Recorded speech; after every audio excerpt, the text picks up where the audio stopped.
Bel-Ami, chapitre 6. Georges Duroy eut le réveil triste le lendemain. Il s'habilla lentement, puis s'assit devant sa fenêtre et se mit à réfléchir. Il se sentait, dans tout le corps, une espèce de courbature comme s'il avait reçu, la veille, une volée de coups de bâton. Enfin, la nécessité de trouver de l'argent l'aiguillonna et il se rendit chez Forestier. Son ami le reçut, les pieds au feu, dans son cabinet. « Qu'est-ce qui t'a fait lever si tôt ?»« Une affaire très grave, et j'ai une dette d'honneur. »« De jeu ?» Il hésita puis avoua de jeu. « Grosse ?» 500 francs. Il n'en devait que 280. Forestier sceptique demanda. « À qui dois-tu ça ?» Duroy ne put pas répondre tout de suite. « Mais à monsieur de Kellerville. »« Ah ! Et où demeure-t-il ?»« Rue... Forestier se mit à rire. « Rue du Cherche-Midi, à 14 heures, n'est-ce pas ? Je connais ce monsieur-là, mon cher, si tu veux. 20 francs, j'ai encore ça à ta disposition, mais pas davantage. » Duroy accepta la pièce d'or, puis il alla, de porte en porte, chez toutes les personnes qu'il connaissait, et il finit par réunir vers 5 heures 80 francs. Comme il lui en fallait trouver encore 200, il prit son parti résolument, et gardant ce qu'il avait recueilli, il murmura « Zut ! Je ne vais pas me faire de bile pour cette garce-là. Je la payerai quand je pourrai. » Pendant 15 jours, il vécut d'une vie économe, réglée et chaste, l'esprit plein de résolutions énergiques. Puis il fut pris d'un grand désir d'amour. Il lui semblait que plusieurs années s'étaient écoulées depuis qu'il n'avait tenu une femme dans ses bras. Comme le matelot qui s'affole en revoyant la terre, toutes les jupes rencontrées le faisaient frissonner. Alors il retourna un soir aux Folies Bergères avec l'espoir d'y trouver Rachel. Il l'aperçut, en effet, dès l'entrée, car elle ne quittait guère cet établissement. Il alla vers elle, souriant, la main tendue. Mais elle le toisa de la tête aux pieds. « Qu'est-ce que vous me voulez ?» Il essaya de rire. « Allons, ne fais pas ta poire. » Elle lui tourna les talons en déclarant « Je ne fréquente pas les dos verts. » Elle avait cherché la plus grossière injure. Il sentit le sang lui empourprer la face, et il rentra seul. Forestier, malade, affaibli, toussant toujours, lui faisait au journal une existence pénible, semblait se creuser l'esprit pour lui trouver des corvées ennuyeuses. Un jour même, dans un moment d'irritation nerveuse, et après une longue quinte d'étouffement, comme Duroy le lui apportait point un renseignement demandé, il grogna « Cristi, tu es plus bête que je n'aurais cru. » L'autre faillit le gifler, mais il se contint et s'en alla en murmurant « Toi, je te rattraperai. » Une pensée rapide lui traversa l'esprit, et il ajouta « Je vas te faire cocu, mon vieux. » Et il s'en alla en se frottant les mains, réjoui par ce projet. Il voulut, dès le jour suivant, en commencer l'exécution. Il fit à Madame Forestier une visite en éclaireur. Il la trouva qui lisait un livre, étendue tout au long sur un canapé. Elle lui tendit la main sans bouger, tournant seulement la tête, et elle dit « Bonjour, belle amie. » Il eut la sensation d'un soufflet reçu. « Pourquoi m'appelez-vous ainsi ?» Elle répondit en souriant. « J'ai vu Madame de Marelle l'autre semaine, et j'ai su comment on vous avait baptisé chez elle. » Il se rassura devant l'air aimable de la jeune femme. Comment aurait-il pu craindre d'ailleurs ? Elle reprit. « Vous la gâtez. Quant à moi, on me vient voir quand on y pense. Les 36 du mois, ou peu s'en faut. » Il s'était assis près d'elle. Il la regardait avec curiosité nouvelle, une curiosité d'amateur qui bibelote. Elle était charmante, blonde, d'un blond tendre et chaud, faite pour les caresses. Et il pensa, elle est mieux que l'autre, certainement. Il ne doutait point du succès, il n'aurait qu'à allonger la main, lui semblait-il, et à la prendre comme on cueille un fruit. Il dit résolument, je ne venais point vous voir parce que cela valait mieux. Elle demanda sans comprendre, comment ? Pourquoi ? Vous ne devinez pas ? Non, pas du tout. Parce que je suis amoureux de vous. Oh, un peu, rien qu'un peu, et que je ne veux pas le devenir tout à fait. Elle ne parut ni étonnée, ni choquée, ni flattée. Elle continuait à sourire du même sourire indifférent, et elle répondit avec tranquillité. Oh, vous pouvez venir tout de même. On n'est jamais amoureux de moi longtemps. Il fut surpris, du ton plus encore que des paroles, et il demanda pourquoi. Parce que c'est inutile, et que je le fais comprendre tout de suite. Si vous m'aviez raconté plutôt votre crainte, je vous aurais rassuré et engagé au contraire à venir le plus possible. Il s'écria d'un ton pathétique. Avec ça, qu'on peut commander au sentiment. Elle se tourna vers lui. Mon cher ami, pour moi, un homme amoureux est rayé du nombre des vivants. Il devient idiot, pas seulement idiot, mais dangereux. Je cesse avec les gens qui m'aiment d'amour, ou qui le prétendent, toute relation intime, parce qu'ils m'ennuient d'abord, et puis parce qu'ils me sont suspects comme un chien enragé qui peut avoir une crise. Je les mets donc en quarantaine morale, jusqu'à ce que leur maladie soit passée. Ne l'oubliez point. Je sais bien que chez vous, l'amour n'est autre chose qu'une espèce d'appétit, tandis que chez moi, ce serait au contraire une espèce de communion des âmes qui n'entre pas dans la religion des hommes. Vous en comprenez la lettre, et moi l'esprit. Mais regardez-moi bien en face. Elle ne souriait plus, elle avait un visage calme et froid, et elle dit en appuyant sur chaque mot « Je ne serai jamais, jamais votre maîtresse. Entendez-vous ? Il est donc absolument inutile, il serait même mauvais pour vous de persister dans ce désir. Et maintenant que l'opération est faite, voulez-vous que nous soyons amis, bons amis, mais là, de vrais amis sans arrière-pensée ?» Il avait compris que toute tentative resterait stérile devant cette sentence sans appel. Il en prit son parti, tout de suite, franchement, et ravi de pouvoir se faire cet allié dans l'existence. Il lui tendit les deux mains. « Je suis à vous, madame, comme il vous plaira. » Elle sentit l'insincérité de la pensée dans la voix, et elle donna ses mains.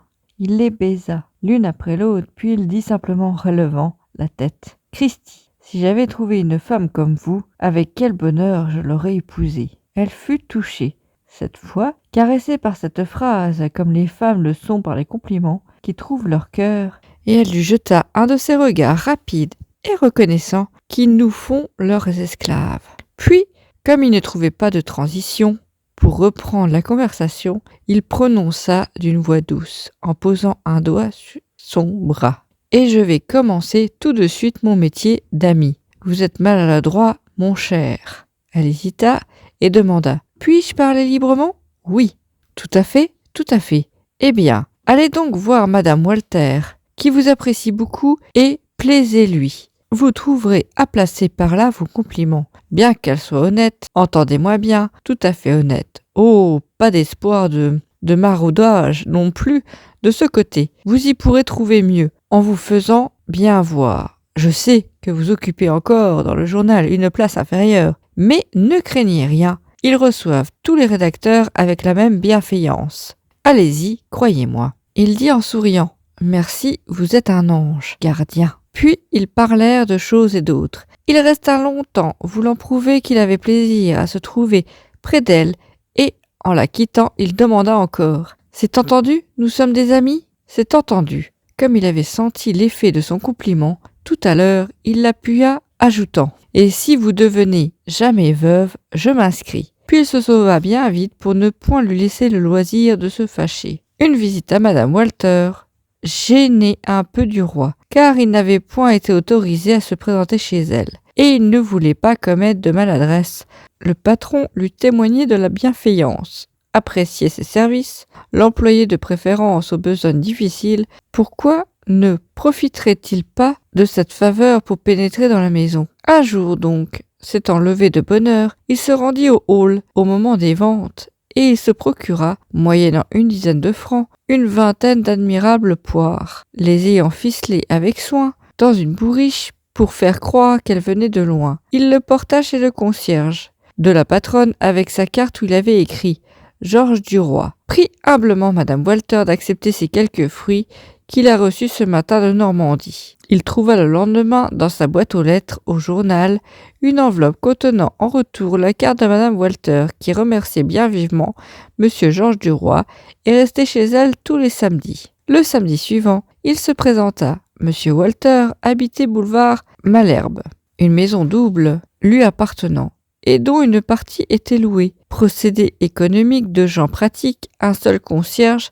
gîtait entre les 2 portes cochères. Tirer le cordon pour le propriétaire et pour le locataire et donner à chacune des entrées un grand air d'hôtel riche et comme il faut par sa belle tenue de Suisse d'église. Ses gros mollets émaillotés en débas blancs et son vêtement de représentation à boutons d'or et à revers écarlate. Les salons de réception était au premier étage, précédé d'une antichambre tendue de tapisseries et enfermée par des portières. Deux valets sommeillant sur des sièges, un d'eux prit le par-dessus de Duroy et l'autre s'empara de sa canne, ouvrit une porte, devançant de quelques pas le visiteur, puis, s'effaçant, le laissa passer en criant son nom dans un appartement vide. Le jeune homme, embarrassé, regardait tous les côtés, quand il aperçut dans une glace des gens assis et qui semblaient fort loin.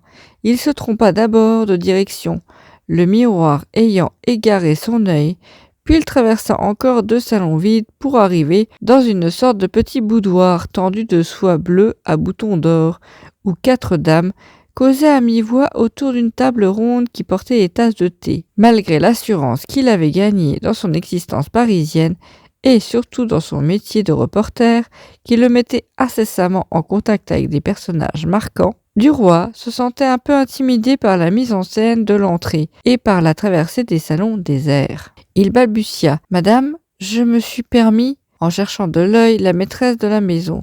Elle lui tendit la main, qu'il prit en s'inclinant, et, lui ayant dit « Vous êtes fort aimable, monsieur de venir me voir ». Elle lui montra un siège où voulant s'asseoir. Il se laissa tomber. L'ayant cru beaucoup plus haut, on s'était tu.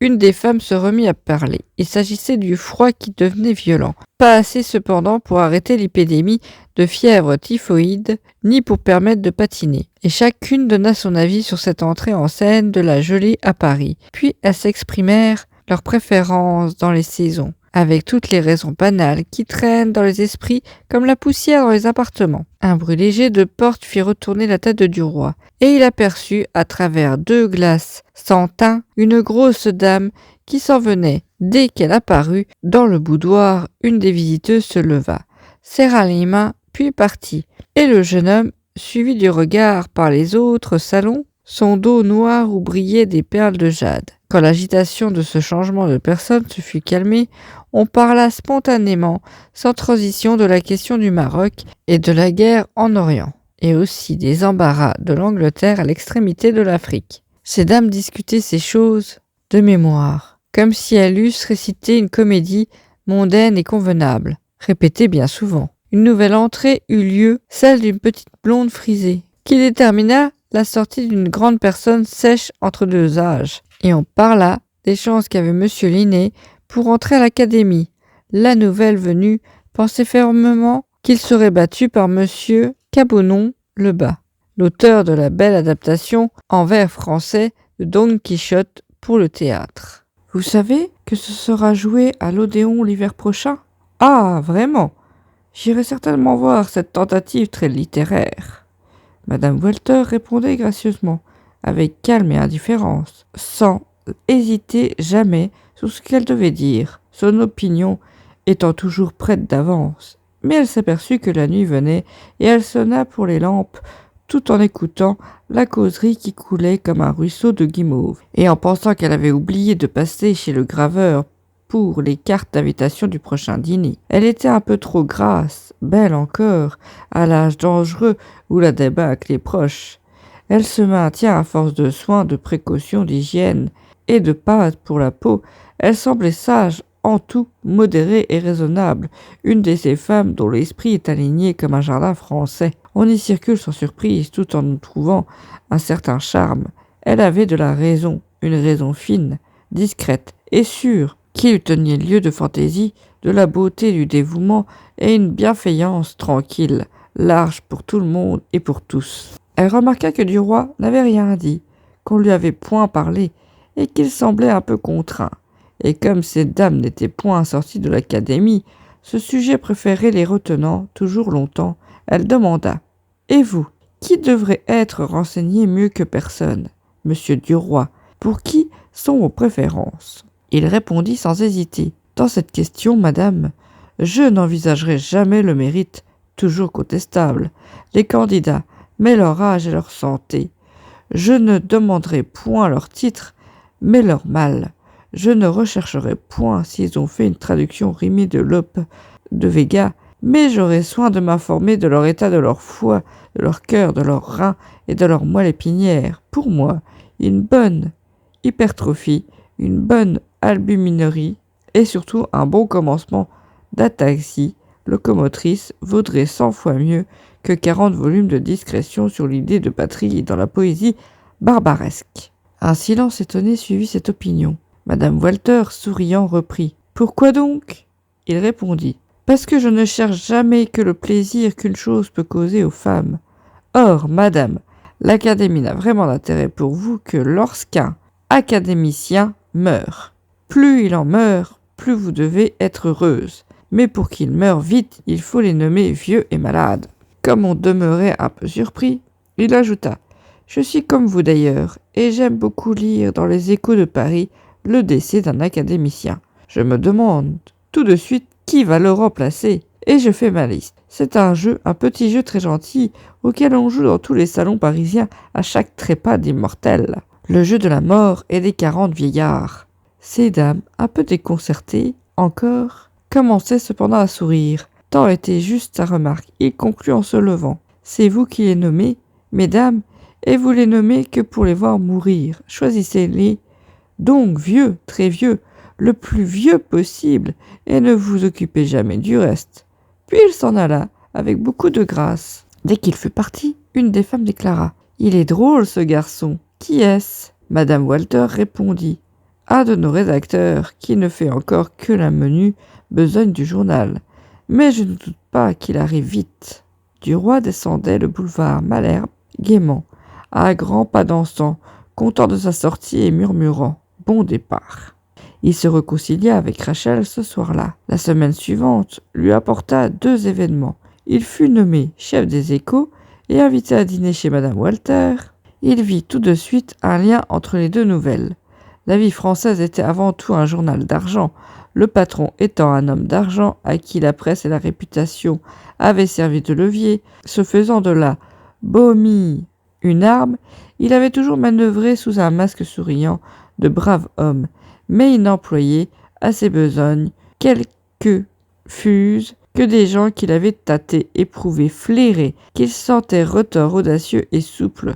Duroy, nommé chef des Échos, lui semblait un garçon précieux. Cette fonction avait été remplie jusque-là par le secrétaire de la rédaction, M. Boisrenard, un vieux journaliste correct, ponctuel et méticuleux, comme un employé. Depuis 30 ans, il avait été secrétaire de la rédaction de 11 journaux différents, sans modifier en rien sa manière de faire ou de voir. Il passait d'une rédaction dans une autre, comme on change de restaurant, s'apercevant à peine que la cuisine n'avait pas tout à fait le même goût. Les opinions politiques et religieuses lui demeuraient étrangers. Il était dévoué au journal, quel que fût entendu dans la besogne, et précieux par son expérience.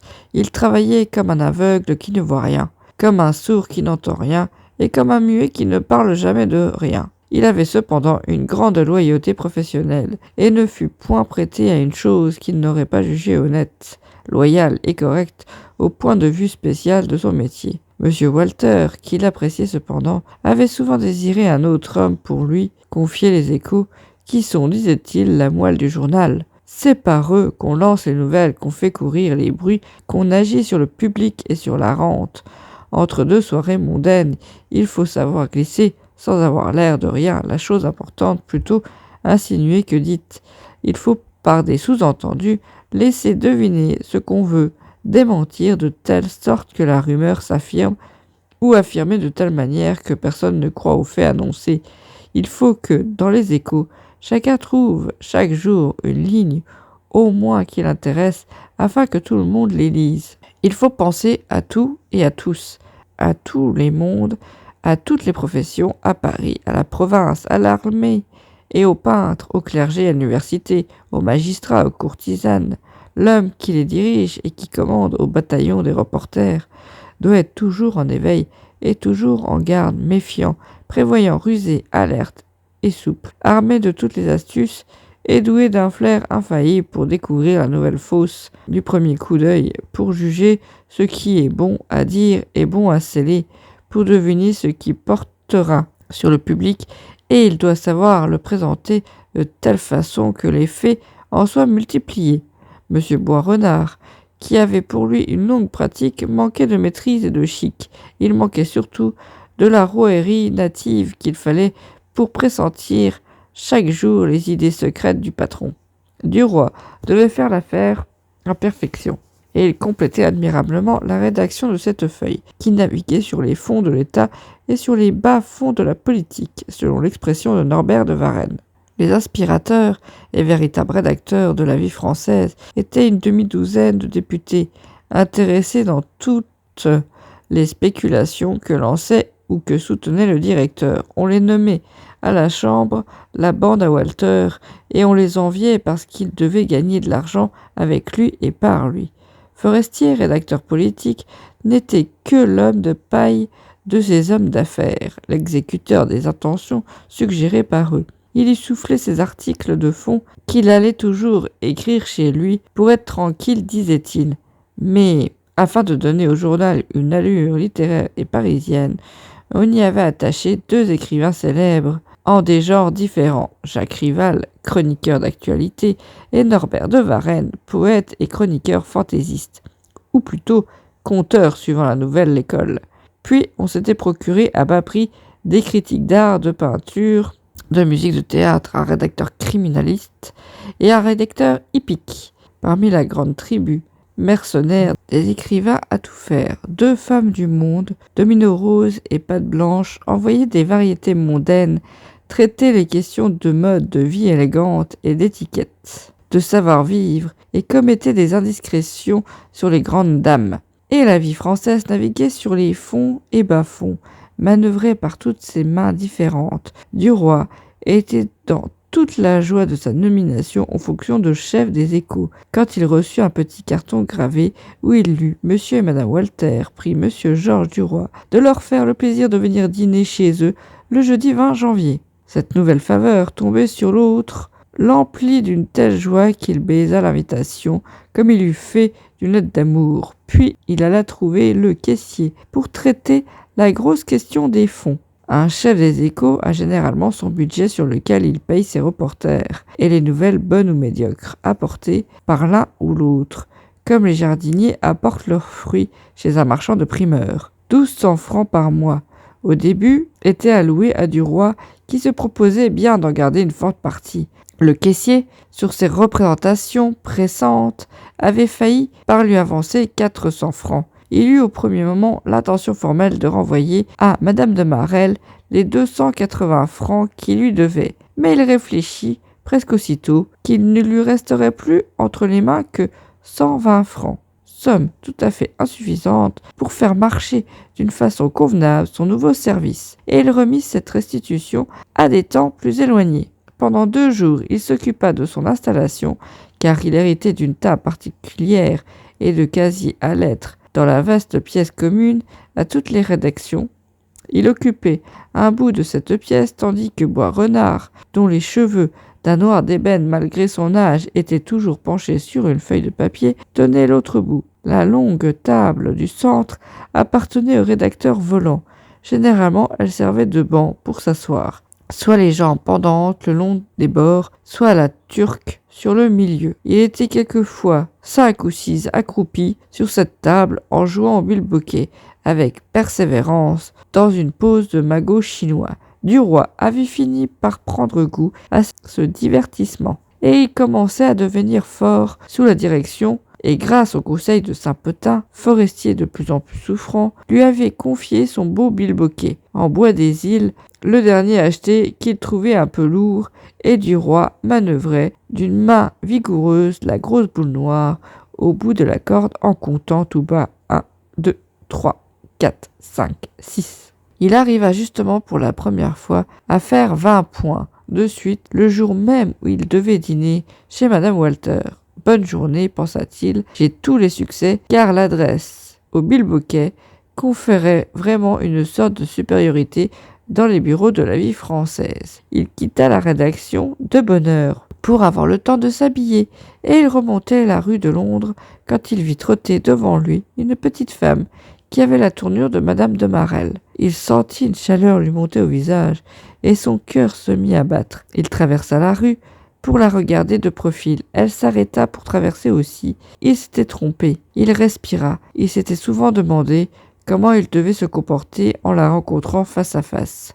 La saluerait-il ou bien aurait-il l'air de ne point la voir, je ne la verrai pas, pensa-t-il. Il faisait froid, les ruisseaux gelés gardaient les empattements de glace. Les trottoirs étaient secs et gris sous la lueur du gaz. Quand le jeune homme entra chez lui, il songea. Il faut que je change de logement. Cela ne me suffit plus maintenant. Il se sentait nerveux et gai, capable de courir sur les toits, et il répétait tout haut en allant de son lit à la fenêtre. C'est la fortune qui arrive, c'est la fortune qui arrive. Il faudrait que j'écrive à papa. De temps en temps, il écrivait à son père, et la lettre apportait toujours une joie vive. Dans le petit cabaret normand, au bord de la route, au haut de la grande côte, d'où l'on domine Rouen et la large vallée de la Seine. De temps en temps aussi, il recevait une enveloppe bleue dont l'adresse était tracée d'une grosse écriture tremblée, et il lisait infailliblement les mêmes lignes au début de la lettre paternelle. « Mon cher fils, la présente est pour te dire que nous allons bien, ta mère et moi. Pas grand-chose de nouveau dans le pays, je t'apprendrai cependant. » Et il gardait au cœur un intérêt pour les choses du village, pour les nouvelles des voisins et pour l'état des terres et des récoltes. Il se répétait en nouant sa cravate blanche devant sa petite glace: « Il faut que j'écrive à papa dès demain. S'il me voyait ce soir dans la maison où je vais, serait-il épaté, le vieux? Sacristi, je ferai tout à l'heure un dîner comme il n'en a jamais fait. » Et il revit brusquement la cuisine noire de là-bas. Derrière la salle du café vide, les casseroles jetant des lueurs jaunes le long des murs, le chat dans la cheminée, le nez au feu, avec sa pose de chimère accroupie, la table de bois graissée par le temps et par les liquides répandus, une soupière fumant au milieu et une chandelle allumée entre deux assiettes. Et il les aperçut aussi, l'homme et la femme, le père et la mère, les deux paysans aux gestes lents, mangeant la soupe à petites gorgées. Il connaissait les moindres plis de leurs vieilles figures, les moindres mouvements de leurs bras et de leurs têtes. Il savait même ce qu'ils se disaient chaque soir en soupant face à face. Il pensa encore: « Il faudra pourtant que je finisse par aller les voir. » Mais comme sa toilette était terminée, il souffla sa lumière et descendit. Le long du boulevard extérieur, des filles l'accostèrent. Elle leur répondait en dégageant son bras: « Fichez-moi donc la paix !» avec un dédain violent, comme si elles l'eussent insulté, méconnue. Pour qui le prenaient-elles, ces rouleuses? Elle ne savait donc point distinguer les hommes. La sensation de son habit noir, endossé pour aller dîner chez des gens très riches, très connus, très importants, lui donnait le sentiment d'une personnalité nouvelle. La conscience d'être devenu un autre homme, un homme du monde, du vrai monde. Il entra avec assurance dans l'antichambre, éclairé par les hautes torchères de bronze, et il remit d'un geste naturel sa canne sur son pardessus aux deux valets qui s'étaient approchés de lui. Tous les salons étaient illuminés. Madame Walter recevait dans le second, le plus grand. Elle l'accueillit avec un sourire charmant, et il serra la main des deux hommes. Arrivés avant lui, Monsieur Firmin et Monsieur Laroche-Mathieu, député rédacteur anonyme de la Vie française. Monsieur Laroche-Mathieu avait dans le journal une autorité spéciale, provenant d'une grande influence sur la Chambre. Personne ne doutait qu'il ne fût ministre un jour. Puis arrivèrent les forestiers. La femme en rose et ravissante du roi fut stupéfait de la voir intime avec les deux représentants du pays. Elle causa tout bas au coin de la cheminée pendant plus de 5 minutes avec Monsieur Laroche-Mathieu. Charles paraissait exténué. Il avait beaucoup maigri depuis un mois et il toussait sans cesse en répétant: « Je devrais me décider à aller finir l'hiver dans le Midi. » Norbert de Varenne et Jacques Rival apparurent ensemble, puis une porte s'étant ouverte au fond de l'appartement. Monsieur Walter entra avec deux grandes jeunes filles de 16 ans à 18 ans, une laide et l'autre jolie. Duroy savait pourtant que le patron était père de famille, mais il fut saisi d'étonnement. Il n'avait jamais songé aux filles de son directeur que comme on songe aux pays lointains qu'on ne verra jamais. Et puis il se les était figurées toutes petites, et il voyait les femmes, et il ressentait le léger trouble moral que produit un changement à vue.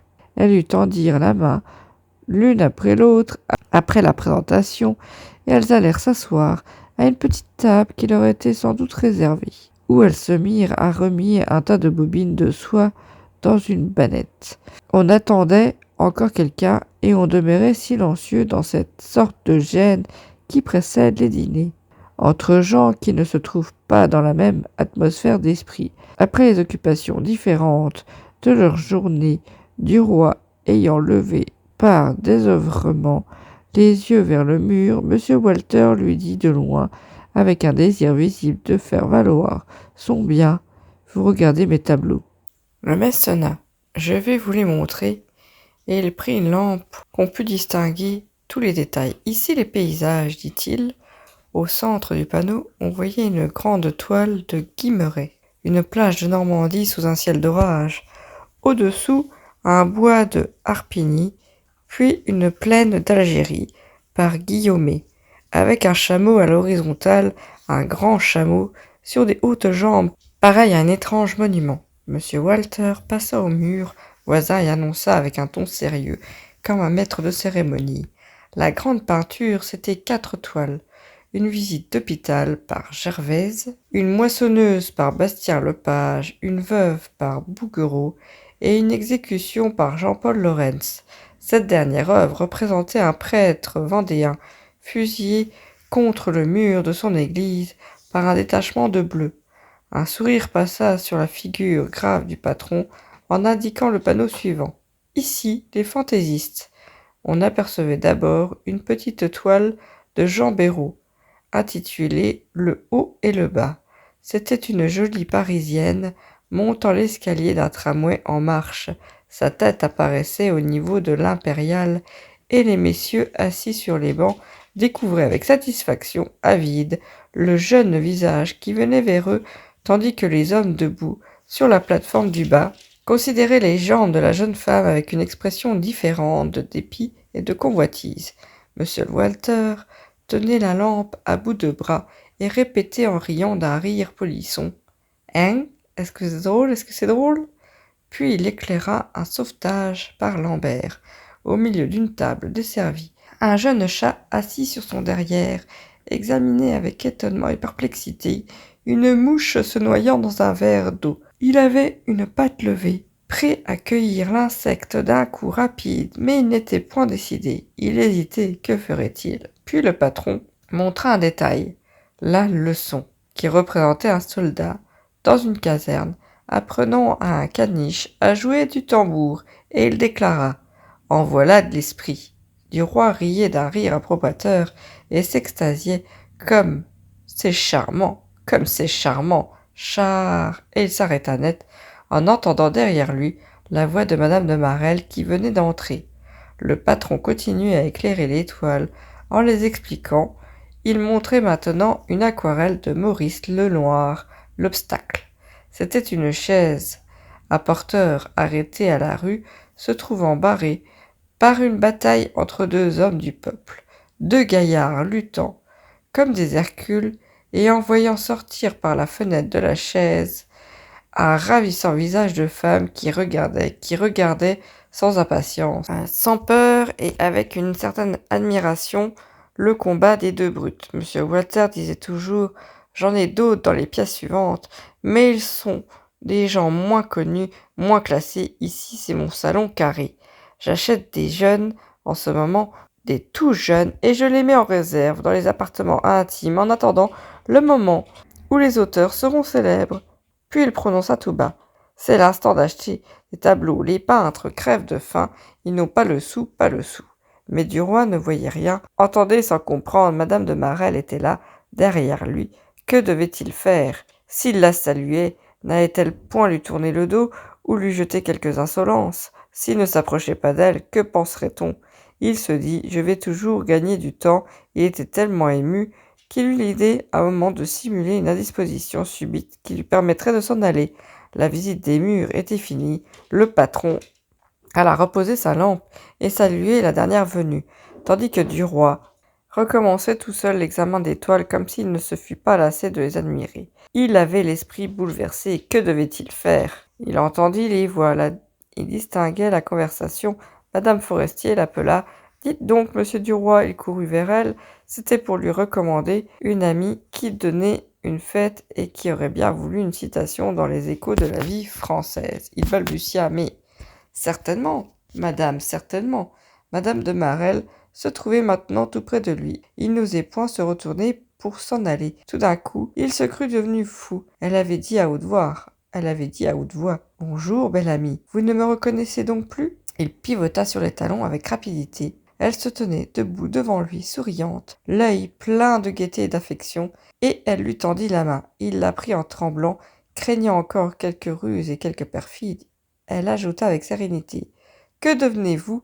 On ne vous voit plus. » Il bégaya, sans parvenir à reprendre son sang-froid. « Mais j'ai eu beaucoup à faire. Monsieur Walter m'a confié un nouveau service qui me donne énormément d'occupation. » Elle répondit, en le regardant toujours en face, sans qu'il pût découvrir dans son œil autre chose que de la bienveillance. « Je le sais, mais ce n'est pas une raison pour oublier vos amis. » Ils furent séparés par une grosse dame qui entrait, une grosse dame décolletée, aux bras rouges, aux joues rouges, vêtue et coiffée avec prétention et marchant si lourdement qu'on sentait à la voir aller le poids de l'épaisseur de ses cuisses. Comme on paraissait la traiter avec beaucoup d'égard, Duroy demanda à madame Forestier, « Quelle est cette personne ?»« La vicomtesse de Percemur, celle qui signe patte blanche. » Il fut stupéfait et saisi par une envie de rire. « Patte blanche, moi qui voyais en pensée une jeune femme comme vous, c'est ça, patte blanche? Ah, elle est bien bonne, bien bonne. » Un domestique apparut dans la porte et annonça, « Madame est servie. » Le dîner fut banal et gai. Un de ces dîners où l'on parle de tout sans rien dire. Duroy se trouvait entre la fille aînée du patron, la laide, mademoiselle Rose, et madame de Marelle. Ce dernier voisinage le gênait un peu, bien qu'il eût l'air fort à l'aise, et causa avec son esprit ordinaire. Il se trouvait d'abord contraint, hésitant, comme un musicien qui a perdu le ton. Peu à peu, cependant, l'assurance lui revenait, et leurs yeux se rencontrèrent sans cesse, s'interrogèrent, mêlaient leurs regards d'une façon intime, presque sensuelle comme autrefois. Tout d'un coup, il crut sentir sous la table quelque chose effleurer son pied. Il avança doucement la jambe et rencontra celle de sa voisine qui ne recula point à ce contact. Ils ne se parlaient pas en ce moment, tournés tous les deux vers leur autre voisin. Duroy, le cœur battant, poussant un peu plus son genou, une pression légère lui répondit, alors il comprit que leur amour recommençait. Que dirent-ils ensuite? Pas grand-chose, mais leurs lèvres frémissaient chaque fois qu'ils se regardaient. Le jeune homme, cependant, voulant être aimable pour la fille de son patron, lui adressa une phrase de temps en temps. Elle y répondait comme l'aurait fait sa mère, n'hésitant jamais sur ce qu'elle devait dire. À la droite de M. Walter, la vicomtesse de Percemur prenait des allures de princesse et Duroy, s'égayant, à la regarder, demanda tout bas à madame de Marelle. « Est-ce que vous connaissez l'autre, celle qui signe Domino Rose ?»« Oui, parfaitement, la baronne de Livard. »« Est-elle du même cru ?»« Non, mais aussi drôle. Une grande sèche, 60 ans, frisson faux, dents à l'anglaise, esprit de la Restauration, toilette même époque. » Où ont-ils déniché ces phénomènes de lettres? Les épaves de la noblesse sont toujours recueillies par les bourgeois parvenus. Pas d'autre raison? Aucune autre. Puis une discussion politique commença entre le patron et les deux députés, Norbert de Varenne et Jacques Rival, et elle dura jusqu'au dessert. Quand on fut retourné dans le salon, Duroy s'approcha de nouveau de madame de Marelle et la regardant au fond des yeux. « Voulez-vous que je vous reconduise ce soir ?»« Non. »« Pourquoi ?»« Parce que monsieur Laroche-Mathieu, qui est mon voisin, me laisse à ma porte chaque fois que je dîne ici. Quand vous reverrai-je? Venez déjeuner avec moi demain. » Et ils se séparèrent sans rien dire de plus. Duroy ne resta pas tard, trouvant monotone la soirée. Comme il descendait l'escalier, il rattrapa Norbert de Varenne, qui venait aussi de partir. Le vieux poète lui prit le bras, n'ayant plus de rivalité à redouter dans le journal, leur collaboration étant essentiellement différente. Il témoignait maintenant au jeune homme une bienveillance d'aïeul. « Eh bien, vous allez me reconduire au bout du chemin, dit-il. » Duroy répondit. « Avec joie, cher maître. » Et ils se mirent en route en redescendant le boulevard Malherbe à petits pas. Paris était presque désert cette nuit-là, une nuit froide, une de ces nuits qu'on dirait plus vastes que les autres, où les étoiles sont plus hautes, où l'air semble apporter dans ses souffles glacés quelque chose venu de plus loin que les astres.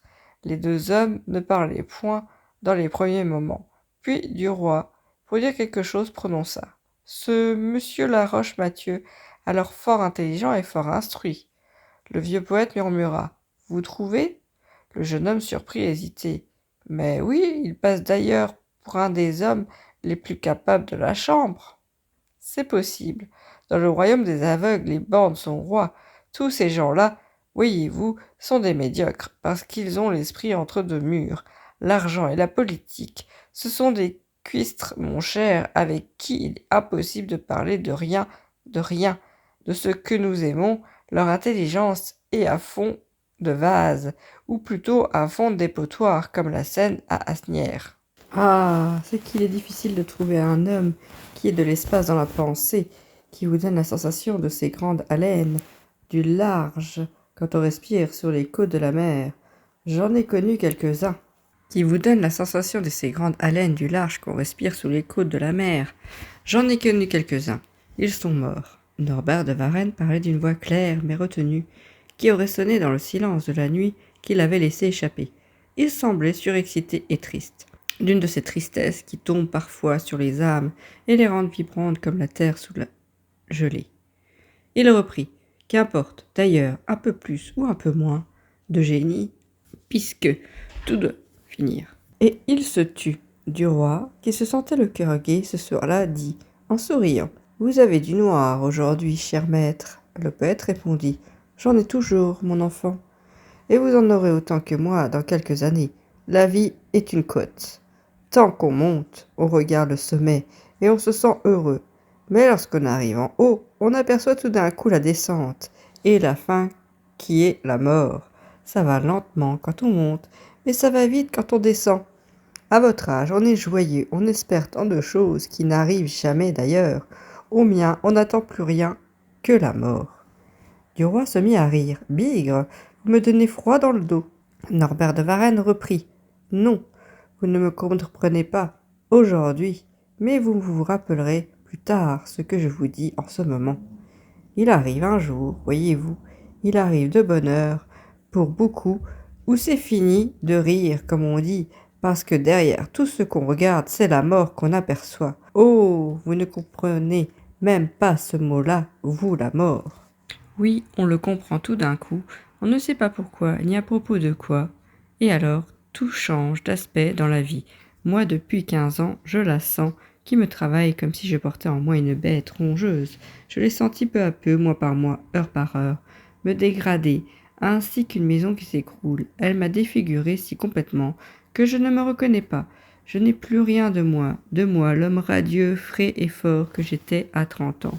Je l'ai vue teindre en blanc mes cheveux noirs, et avec quelle lenteur savante et méchante.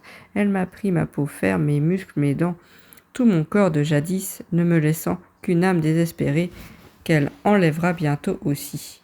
Oui, elle m'a émietté la gueuse. Elle a accompli doucement et terriblement la longue destruction de mon être, seconde par seconde, et maintenant je m'en sens mourir.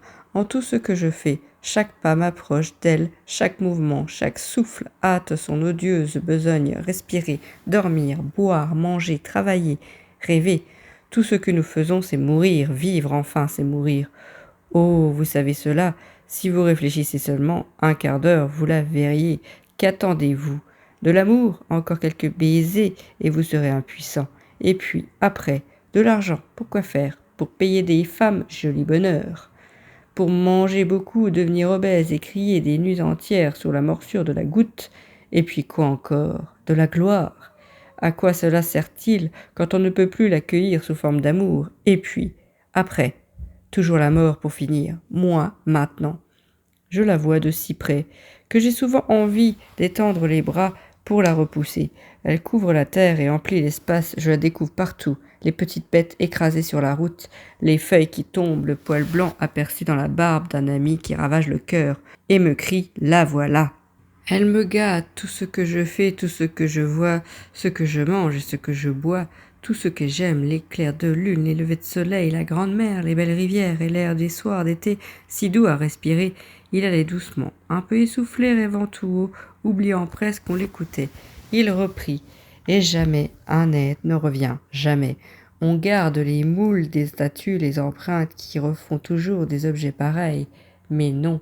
Mais mon corps, mon visage, mes pensées, mes désirs ne réapparaîtront jamais. Et pourtant, il naîtra des millions, des milliards d'êtres qui auront dans quelques centimètres carrés un nez, des yeux, un front, des joues et une bouche comme moi, et aussi une âme comme moi, sans que jamais je revienne, moi, sans que jamais même quelque chose de moi reconnaissable réapparaisse, et dans ces créatures innombrables et différentes, indéfiniment différentes, bien que pareilles à peu près. À quoi se rattacher? Vers qui jeter des cris de détresse? À quoi pouvons-nous croire? Toutes les religions sont stupides, avec leur morale puérile et leurs promesses égoïstes, monstrueusement bêtes. La mort seule est certaine. Il s'arrêta, pris du roi par les deux extrémités du col de son par-dessus et d'une voix lente. Pensez à tout cela, jeune homme, pensez-y, pendant des jours, des mois et des années, et vous verrez l'existence d'une autre façon. Essayez donc de vous dégager de tout ce qui vous enferme. Faites cet effort surhumain de sortir vivant de votre corps, de vos intérêts, de vos pensées et de l'humanité tout entière, pour regarder ailleurs, et vous comprendrez combien on peut d'importance les querelles des romantiques et des naturalistes et la discussion du budget. Il se remit à marcher d'un pas rapide, mais aussi vous sentirez l'effroyable détresse désespérée. Vous vous débattrez éperdu, noyé dans les incertitudes, vous crierez à l'aide de tous les côtés, et personne ne vous répondra. Vous tendrez les bras, vous appellerez pour être secouru, aimé, consolé, sauvé.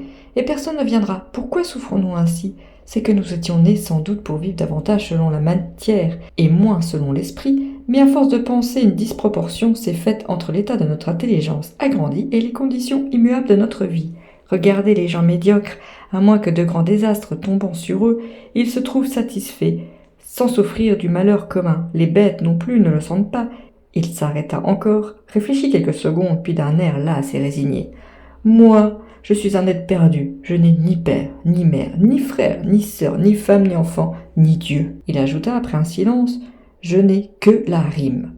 Puis, levant la tête vers le firmament, où luisait la face pâle de la pleine lune, il déclama « Et je cherche le mot de cet obscur problème. Dans le ciel noir et vide où flotte un astre blême, il arrivait au pont de la Concorde, et ils le traversèrent en silence, puis longèrent le palais Bourbon. Norbert de Varenne se remit à parler.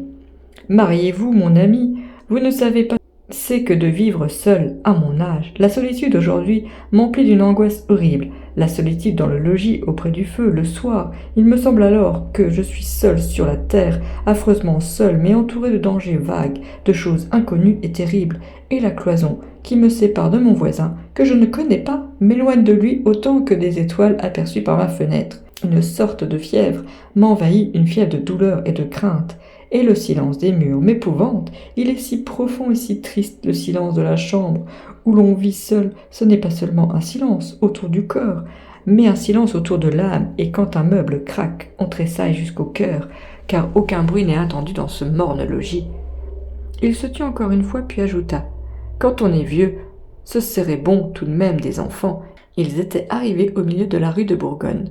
Le poète s'arrêta devant une haute maison, sonna, serra la main de Duroy et lui dit « Oubliez tout ce rabâchage de vieux, jeune homme, et vivez selon votre âge. Adieu. » Et il disparut dans le corridor noir.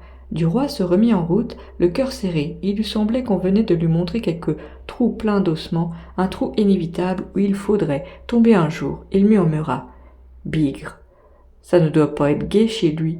Je ne voudrais pas un fauteuil de balcon pour assister au défilé de ses idées. Nous, on a un chien. » Mais s'étant arrêté pour laisser passer une femme parfumée qui descendait de voiture et rentrait chez elle, il aspira un grand souffle avide, la senteur de verveine et d'iris envolée dans l'air.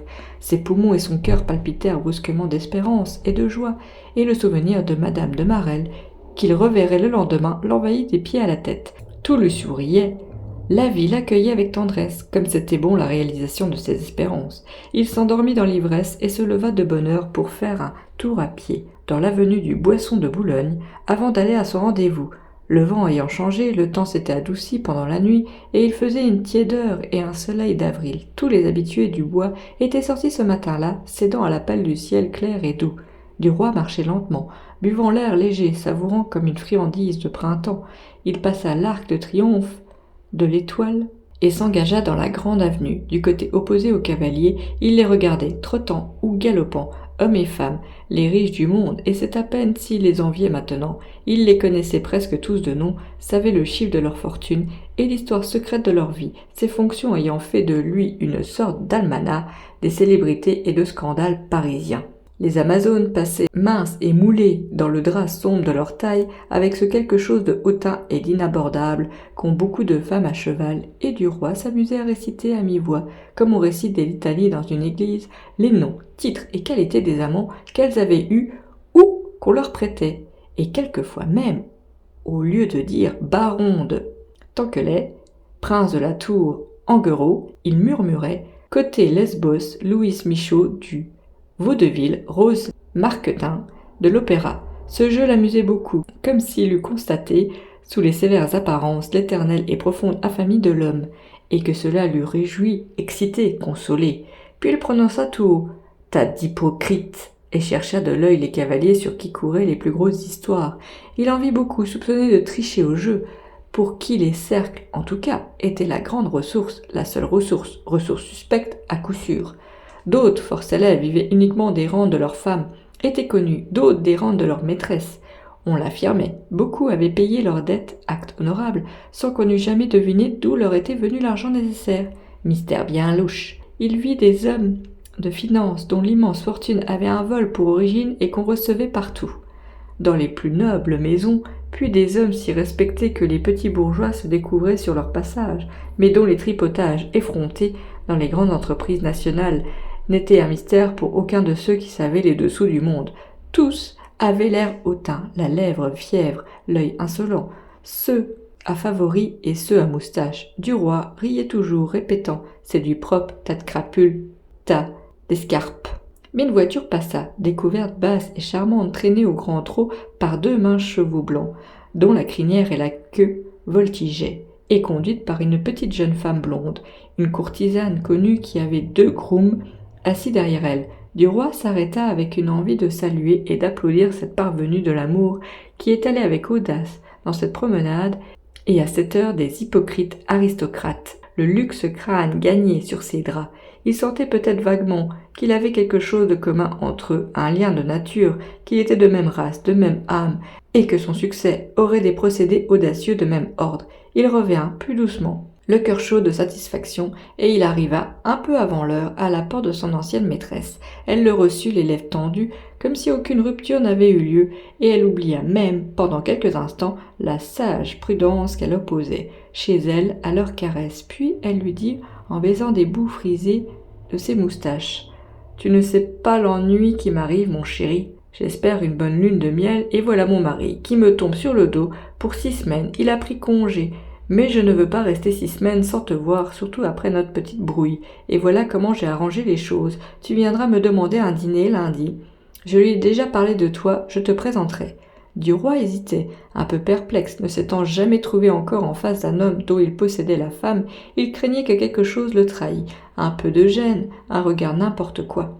Il balbutia « Non, j'aime mieux ne pas faire la connaissance de ton mari. » Elle insista, fort étonnée, debout devant lui en ouvrant des yeux, naïfs. « Mais pourquoi ? Quelle drôle de chose. Ça arrive tous les jours, ça. Je ne t'aurais pas cru si nigaud, par exemple. » Il fut blessé. « Eh bien, soit, je viendrai dîner lundi. » Elle ajouta, pour que ce soit bien naturel, « J'aurai les forestiers.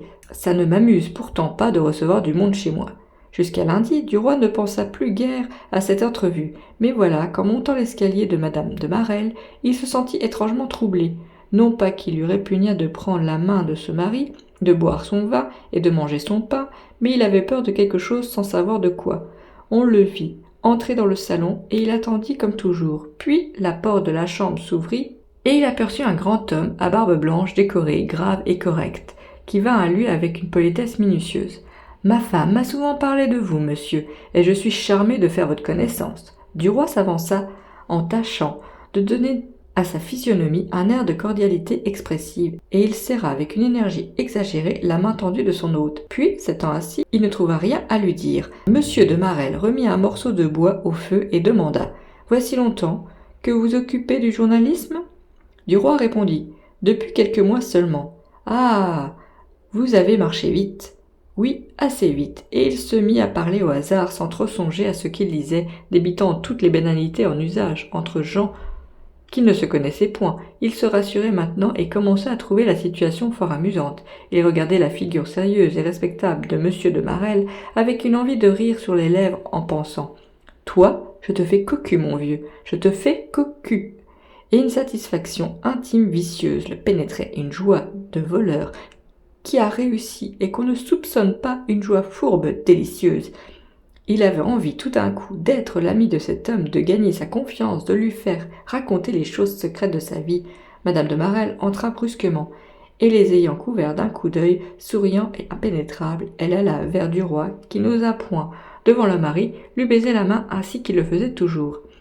Elle était tranquille et gaie, comme une personne habituée à tout, qui trouvait cette rencontre naturelle et simple, en sa rouerie native et franche. Laurine apparut et vint plus sagement que de coutume tendre son front à Georges.